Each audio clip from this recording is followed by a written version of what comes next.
আসসালামু আলাইকুম গাইস, আজকে গেমে ঢুকে ইভেন্টে ঢুকে দেখি কি বেয়ার র্যাঙ্ক 25 টাকা একটা স্কেটবোর্ড ফ্রি দিচ্ছে। বলে আমি ভাবি চলো এটা বের করে দেওয়া যায়, চলো এটা বের করে ফেলি।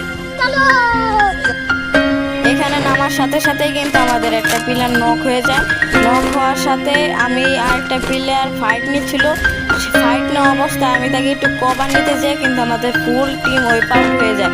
আপনারা খেলা দেখতে থাকুন, তাহলে বুঝে যাবেন।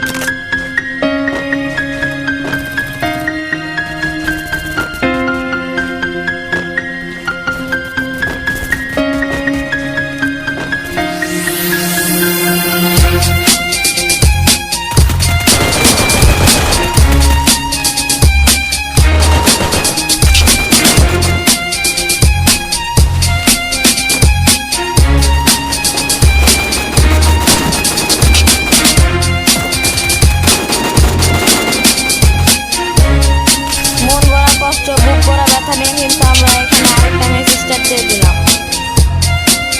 এখানে নেমে যখন আমরা চলে যাচ্ছিলাম তখন কিন্তু একটা প্লেয়ার আমার টিমমেটকে মেরে দেয়, ফলে আমি উপরে যাই। যাওয়ার পরে সেই প্লেয়ারটাকে নক করে তাকে কিলও করে নিই।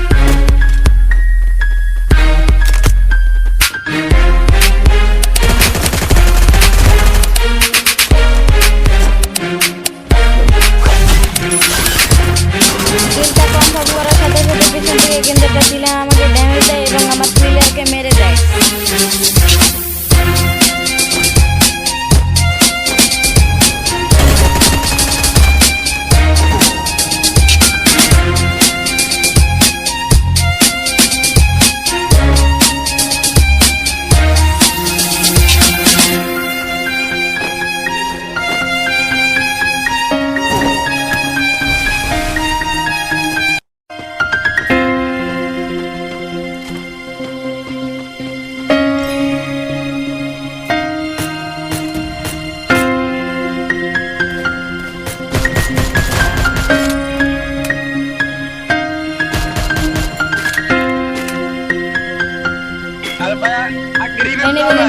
আমি আমার প্লেয়ারকে নিচে রিভাইভ দিতে আসি, কিন্তু আমি আস্তে আস্তে কিন্তু আমার প্লেয়ারটা মারা যায় এবং আমি আমার প্লেয়ারের দিকে তাকিয়ে দেখি শুধু আমি বেঁচে রয়েছি। সেই অবস্থাটা আমি দেখে কিন্তু আমার ফিলিংসটা জাস্ট এরকম ছিল।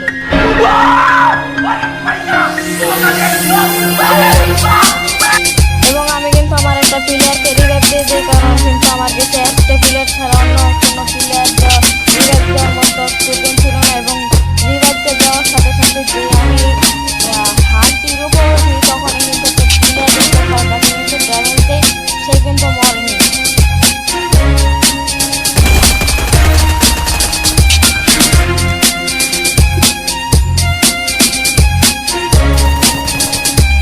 আমার টিমমেটও কিন্তু সেই প্লেয়ারটাকে ড্যামেজ দিতে থাকে, কিন্তু তাও কিন্তু সেই প্লেয়ারটা মরেনি।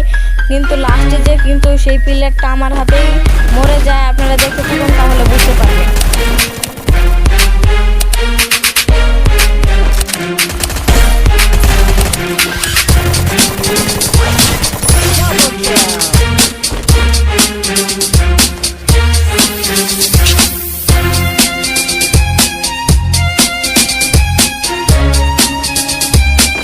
আমি কিন্তু ওখান থেকে বের হয়ে যাচ্ছিলাম, কিন্তু আমার প্লেয়ার কিন্তু ওখানে ছিল, তাই ওখানে এক স্কোর মিলে তাকে কিন্তু মেরে দেয়। আমি তাকে রিভাইভ দিতে যেয়ে কিন্তু আমি মরে যাই, ফলে আমাদের ফুল টিম ওয়াইপ আউট হয়ে যায়।